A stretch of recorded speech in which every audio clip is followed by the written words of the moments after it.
यो चाहिँ रहेको छ दक्षिण कोरियाको थेदोङसान भन्ने ठाउँ। अनि यो ठाउँमा चाहिँ यो चाहिँ मैले देखाइरहेको दृश्य चाहिँ आकाश चढ्ने भड्याङ भनेर चाहिँ हाम्रो मिस्टर कुमारजीले भन्दै हुनुहुन्छ। यो ठाउँको बारेमा केही बताउनुहुन्छ?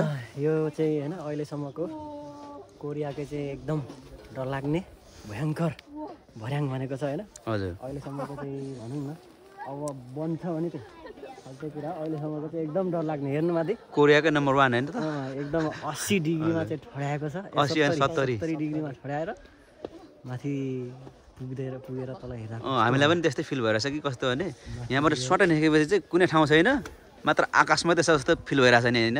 त्यही भएर त आकाशमा चढ्ने भर्याङ भनेको। तपाईँले जे छोटो मिठो साथ जानकारी दिनु भएकोमा धेरै धेरै खुसी लाग्यो।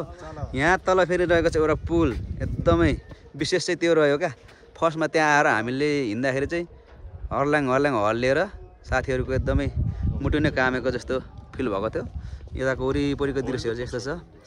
अब चाहिँ हामी निस्किन्छौँ किनकि मान्छेहरू पनि सबै निस्किसकेको मासतिर झर्ने। अब ततिर यस्तो छ बाटोहरू, चढ्छौँ। अब आकाश लाग्छौँ, आकाश लाग्छौँ हामी होइन। ल अब हामी सुरु हुन्छ यहाँबाट हाम्रो चल्लो पन्ती सर। ठिक छ नि होइन? यता हेर्नु बोल्नु। एकदम ठिक छ मेरो पनि। के छ पन्तीजी? 70 डिग्रीको भर्याङमा चढ्दै आकाशमा चढिदिएछ मजा। 70 डिग्री अनि कति सेन्टिमिटरको यो? 50 सेन्टिमिटरको चौडाइ रहेको छ। हामी लाग्यौँ। अब चाहिँ तपाईँहरूलाई खासै यो हेर्दाखेरि चाहिँ त्यस्तो फिल हुँदैन, तर हामी यसरी चढेर जाँदाखेरि चाहिँ यो एउटा आकाशमै हिँडेको जस्तो फिल भइरहेछ यार। तर अहिले म चाहिँ फेरि यस्तोमा हिँड्दाखेरि एउटा सम्झिहाल्छु क्या मित्र।